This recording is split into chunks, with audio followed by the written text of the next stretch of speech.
ఆయన అరణ్యంలో పాపం చేసి చనిపోయారు. తిరుగుబాటు దైవ సేవకుల మీద కానీ దేవుని మీద కానీ చేయలేదు. ఇదిగో కోరాహు, అభిరాము, దాతాను వీళ్ళందరూ తిరుగుబాటు చేశారు. కానీ మా నాన్నగారు మాత్రం అలాగా చనిపోలేదు. కానానులో వారసత్వం ఇవ్వబోతా ఉన్నారు.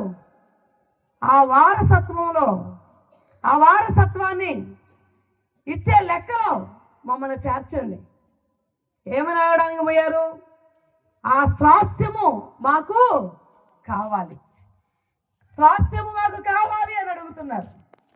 ఎవరిని అడిగారంటే మోషేనే ఆలోచింపజేశారు. మోషేను మనం ఇక్కడ జ్ఞాపకం చేసుకున్నట్టయితే మోషే ఎంత గొప్ప చదవలో సకల విద్యలో ప్రావీణ్యం కలిగిన వాడు. ఆయన ఇంకేంటి ఆడపిల్లలు ఇంత ధైర్యంగా వచ్చి, ఇంత తెగించి, ఇంత ధైర్యముగా, ఇంత పట్టుదలగా స్వాస్థ్యం గురించి అడుగుతున్నారేంటి అని ఆలోచించి దేవాతి దేవుని సన్నిధికి వెళ్ళాడండి. ఒక మాట చదువుతున్నట్టు మనం అక్కడ యెషయా గ్రంథంలో 54వ అధ్యాయం 11వ వచనం చూస్తే వీళ్ళు ఎలా ఉన్నారంటే గాలి వానల చేత కొట్టబడిన వారుగా ఉన్నారు. అంటే గాలి వాన అంటే చదవండి ఎవరన్నా ఒకళ్ళు.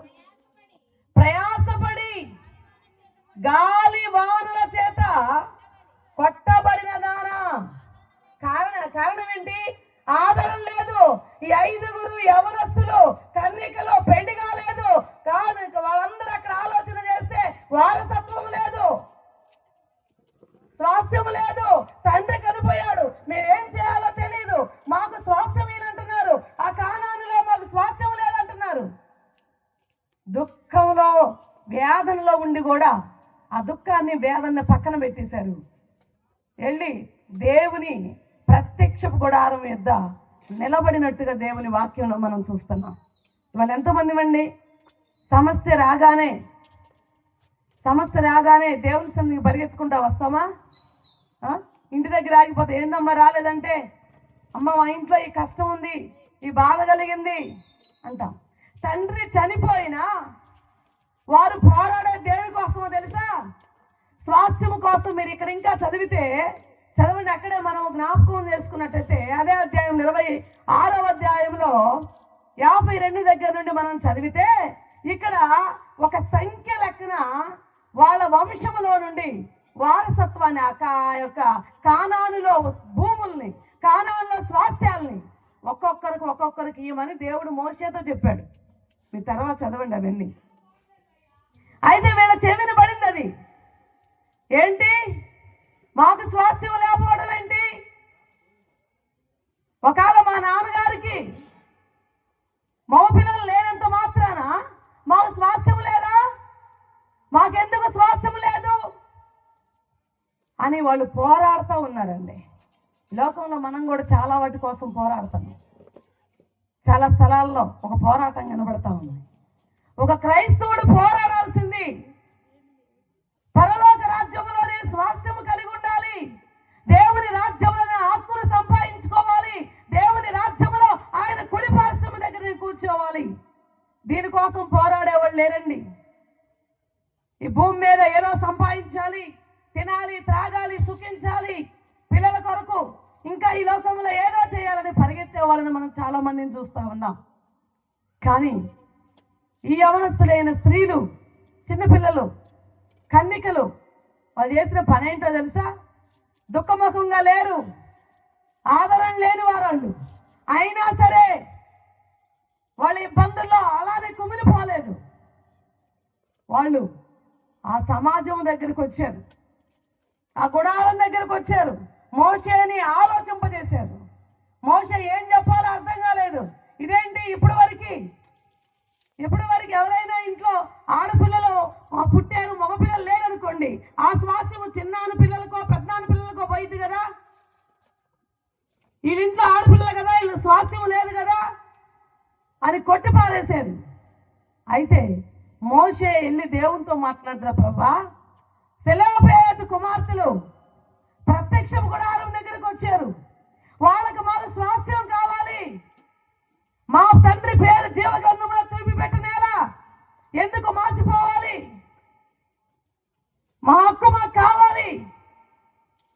కానీ అడుగుతున్నారు, ప్రభువా నన్నేం చేయమంటావు, నన్నేం సమాధానం చెప్పమంటావని మోషే అడిగితే మోషేతో దేవుడు ఒక చక్కని మాట మాట్లాడుతూ ఉన్నాడు. ఏమంటున్నాడు తెలుసా? అక్కడ చదువమ్మా. మోషేకి ఇలాగు సెలవిచ్చును, సెలోపెహాదు కుమార్తెలు అడిగింది యుక్తమే కదా. చప్పట్లు కొడదామా? ఎవరు చెప్పారు ఆ మాట? మనుషులు అన్యాయస్తులేమో కానీ, మనల్ని కనిన వాళ్ళు అన్యాయస్తులేమో కానీ దేవాతి దేవుడు అన్యాయస్తుడు కాదు. అది గ్రహించారు ఆ పిల్లలు, అది గ్రహించారు వారి జీవితంలో. వాళ్ళు చాలా మందిని దేవుని వైపు చూడము, సిలువ వైపు చూడము, యేసు చేసిన త్యాగం వైపు చూడము, లోకం వైపు చూస్తూనే ఉంటాం. యేసుక్రీస్తు అంట చనిపోయే సమయానికి సిలువలో ఉండి ఒక చేతిలో ప్రాణాన్ని పట్టుకున్నారంట, ఒక చేతిలో ప్రేమను పట్టుకున్నారంట. తండ్రి అయిన దేవుడు అన్నారంట, కుమారుడా నీకు ప్రాణం కావాలా, ప్రేమ కావాలా నీకు అని అడిగితే యేసుక్రీస్తు గారు చెప్పారంట, అయ్యా నాకు ప్రేమ కావాలి. హల్లెలూయా. యేసు ప్రేమించారు కాబట్టే మనకు రక్షణ దొరికింది. యేసు ప్రేమను పంచారు కాబట్టే ఈరోజు దేవుని పిల్లలంగా మనం దేవుని దగ్గర కూర్చున్నాం. కాబట్టి హక్కును కలిగి ఉండాలి. తండ్రి మనకి ఏమి నేర్పించారో, తండ్రి మనకి ఏమి మాదిరి చూపించారో, తండ్రి మనల్ని ఎలాగ నడవమన్నారో, క్రీస్తు నడత మనలో కనబడాలి, క్రీస్తు యొక్క పోలిక మనలో కనబడాలి, క్రీస్తు యొక్క అలవాటులు మనలో కనబడాలి. దీనికోసమే కేవలం మనం బ్రతకాలి. ఎంత సంపాదించావు అని మనవాడు అడిగితే నేనా 4 ఎకరాల పొలం కొన్నానండి, బ్యాంకు బ్యాలెన్స్ కూడా బాగానే ఉంది, 2 పిల్లలు పెళ్లి చేశాను, మా అబ్బాయి ఉద్యోగం, ఎంత గర్వంగా చెప్పుకుంటాను. అయితే నీకు పరలోక రాజ్యం ఉందా? సంపాదించుకున్నావా స్వాస్థ్యాన్ని? పరలోక రాజ్యం లేదు. నువ్వెంత సంపాదించినా స్వాస్థ్యాన్ని పొందుకోకపోతే, దేవుని దగ్గర నుంచి స్వాస్థ్యాన్ని సంపాదించుకోలేకపోతే, ఆయన పిల్లలనే హక్కు లేకపోతే నువ్వు సంపాదించిందంతా వ్యర్థమే. అది గుర్తుపెట్టుకోవాలి మనం. ఈ యవనస్తులైనా ఈ పిల్లలు వివాహం మీద దృష్టి పెట్టలేదు, లోకం మీద దృష్టి పెట్టలేదు, తండ్రి చనిపోయారని దృష్టి పెట్టలేదు, మేము ఆడిపిల్లలం కదా అని దృష్టి పెట్టలేదు. వారి దృష్టి అంతా ఎవరి మీద ఉంది? కానానులో స్వాస్థ్యము కావాలి, అందరితో సమానంగా మాకు స్వాస్థ్యము కావాలి. ఒకవేళ మా తండ్రి చనిపోతే మమ్మల్ని పక్కన పడేస్తారా? మేము మాత్రం వాటిని ఒప్పుకోం, మాకు స్వాస్థ్యం కావాలి. పోరాడుతున్నారండి ఇవాళ క్రైస్తవులు. పోరాడాల్సింది దేని గురించో తెలుసా? దీని గురించి, పరలోక రాజ్యాన్ని. చాలామంది పాట పడతారు, మీకు వచ్చినదా పాట? పరలోకమేనా అంతఃపురం. నిజమేనది? చాలామంది వారు పాడతారు. ఏమంటారు? నా తాపత్రం అంతా అదే, ఇంకేమి లేదు, పరలోకమేనా అంతఃపురం. నిజమండి, పరలోకం అంతఃపురం అయితే ఏడందుకండి అంతఃపురాలు? ఈ ఆలోచన అంతా నీకెందుకు? దేవుడిని పంపించాడు కాబట్టి నీ భార్య, పిల్లలు, నీ కుటుంబం అంతవరకే. తిను, త్రాగు, సుఖించు. కానీ ఎంత ఆలోచన, పక్కింటోడు కొంచెం జరిగారంటే వాళ్ళ మీద మామూలుగా ఉండదు మనకి కోపాలు. మళ్ళీ ఏం మారుతాం చర్చిలోకి వచ్చి? పరలోకమైన అంతఃపురం ఎక్కడండి? మనుషులకి దేవుని రాజ్యంలో స్థలాన్ని సంపాదించుకోగలుగుతున్నామా? కానీ ఈ యవనస్తులైన పిల్లలు తండ్రి ఆదరణ లేదు వాళ్ళకి. వాళ్ళ తండ్రి లేకపోతే ఆదరణ ఎవరికి ఉందా? పెళ్లిగాని పిల్లలకి ఎవరు దిక్కు? తల్లిదండ్రులే దిక్కు. అలాంటి పిల్లలు తండ్రి చనిపోయారని ఏడవలేదు వాళ్ళు. కానానంటే పరలోక రాజ్యం, అందులో మాకు స్వాస్థ్యం కావాలి, ఎలాగైనా మేము సంపాదించుకోవాలి అని ఒక మంచి పట్టుదల, పోరాటం కలిగిన పిల్లలుగా మనకి అక్కడ కనబడతా ఉన్నారు. వాళ్ళ పేర్లు కూడా మనం చూస్తూ ఉన్నాం. చదువమ్మ అక్కడ వాళ్ళ పేర్లు మనం చూద్దాం. 1వ అధ్యాయంలో ఉంటాయి వాళ్ళ పేర్లు. మహలో, నోయ, హొగ్లా, మిల్కా. చూడండి ఇలా పేర్లు మనం చూస్తూ ఉన్నాం ఇక్కడ. సొలొమోను కూడా అంటారు, తిర్సా అంతా అందమైన పట్టణము. అంటే ఆ యవనస్తులు అంత అందంగా ఉండేవాళ్ళంట. మనం కొంచెం రంగు తోలు ఎర్రగా ఉందంటే ఎవరు కలియుదాం? ఎవరన్నా అనేవుతామా? ఎవరు కలియుదాం? కొంచెం అందంగా ఉన్నామంటే మామూలుగా ఉండదు మన వ్యవహారం. కానీ ఈ పిల్లలు చూడండి, వాళ్ళ సాక్ష్యం ఎలా ఉందో. దేవుని పరిశుద్ధ లేఖనములో ఈ సెలెహు పిల్లలు వాళ్ళ అందాన్ని బట్టో లేకపోతే ఇంకా ఏదో లోకంలో దాన్ని బట్టో ఆధారం చేసుకోలేదు. వాళ్ళు ఏ ఆధారం లేకుండా పడి ఉన్న వీళ్ళు ఎక్కడికో వెళ్ళలేదు. వాళ్ళు ప్రత్యక్షపు గుడారం ద్వారం దగ్గరికి వెళ్ళారు. మాకు ఇక్కడ న్యాయం జరిగిద్ది, మాకు ఎక్కడ పైన న్యాయం జరగదు, మాకు ఈ గుడారం దగ్గర న్యాయం జరిగిద్ది, దేవుడు మాట్లాడతారని పోయారు. దేవుడు వారితో మాట్లాడారా? మాట్లాడలేదా? మోషేతో చెప్పాడు. సెలెహు కుమార్తెలు అడిగింది యుక్తమే కదా, కరెక్టే వాళ్ళు అడిగింది. కాబట్టి వెంటనే వాళ్ళు ఏమడుగుతున్నారు అది వాళ్ళకి చేసే. హల్లెలూయా. చూడండి, దేవుడు ఎంత చక్కని తీర్పు చేశాడో. అదే మనుషులను కానీ మా నాన్న చనిపోయారు, మేము కూడా ఎడకు రావాలి, మేము కూడా మీతో పాటు ఉండాలని అడిగితే మనుషులు చేసేవాళ్ళు కాదేమో న్యాయం, కానీ దేవుడు వారికి క్షణాల మీద న్యాయం చేశాడు. హల్లెలూయా. చూడండి, వాక్యాన్ని ఇంకా మనం జ్ఞాపకం చేసుకున్నట్టయితే చూడండి, అక్కడ ఎఫెసీయులకు రాసిన పత్రికలో మనం చూస్తాం. మీరు తర్వాత చదువుకోండి 1వ అధ్యాయంలో. దేవుని పిల్లలనబడిన వారు దేవుని స్వాస్థ్యం కొరకు పరుగులెత్తాలి, దేవుని పని కొరకు పరుగులెత్తాలి. దేవుడు మనకు ఏదైతే ఆజ్ఞాపిస్తున్నాడో దాని మీద మనం దృష్టి పెట్టాలి, దాని మీదే ఉండాలి మన ఆలోచన అంతా.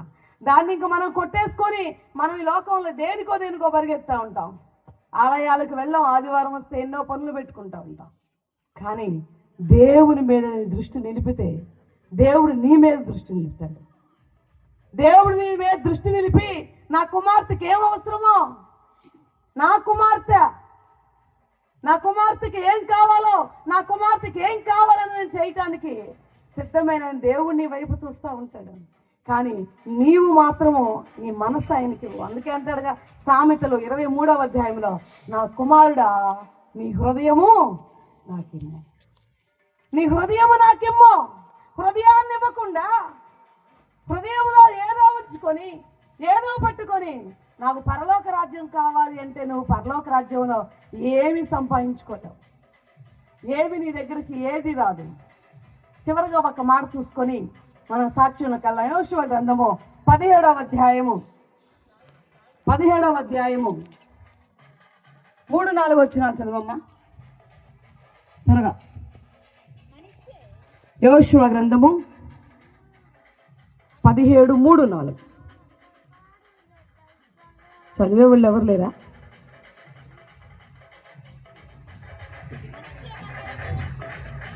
కొంచెం పెద్ద చదువమ్మ.